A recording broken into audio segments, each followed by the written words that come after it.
Welcome to the Good Times We Share. Today we're making a very simple all-in-one meal. So this is going to be a meat and vegetable soup. So the first step is you're going to put your meat into a nice big pot, and then you're going to cover it up with water. Once that is done, make sure you add your salt as you start and boil this for 15 minutes. I forgot to add in mine earlier. So after 15 minutes, you're then going to scoop out the meat, making sure to preserve that water. And you're going to keep it out to cool. Once the meat is cool, you're then going to chop it up into smaller pieces. So I boiled it whole initially because I wanted to preserve some of its flavor for later. So chopping them down into smaller pieces like so. We're then going to put the meat aside and get a nice big pan. Put in some vegetable or olive oil. And then we're going to fry our carrots. So the quantities of vegetables and meat you use for this recipe is pretty much dependent on how many people you're cooking for, or just which type of vegetable you like more than the other. You can switch it up how you want.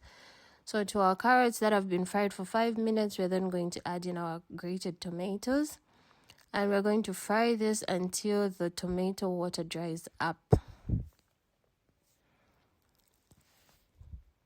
So at this point, our carrots and tomato is ready. We're going to get back to our initial pot where we had boiled the meat. So we're going to put in our vegetables. So we go in with our zucchini, our butternut, our red bell peppers, our onions, our pre-boiled beans, our celery stems, potatoes, our peas. You can use fresh peas if you have. And we're going to put back the meats that we had chopped up. So mixing everything together really well. As you can see, there's so much color in this pot, which shows it's a high nutritional value meal. And then you're going to put in your carrots that you had fried earlier, which adds in even more flavor and more color.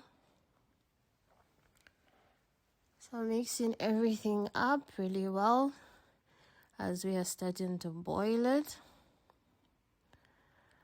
This looks amazing already. We're going to add in salt to taste, and then we're going to mix it up again. And we're going to boil this for about 30 to 45 minutes. So we'll just cover it up, and we'll have to keep checking from time to time for that period. So we'll cook it at medium heat.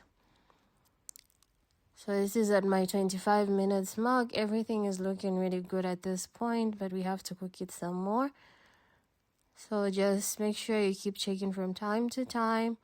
And at my 45 minutes mark, this is how my soup looks. So I hope you try this. Buon appetito a tutti. You can have this with bread. Until next time, it's bye-bye.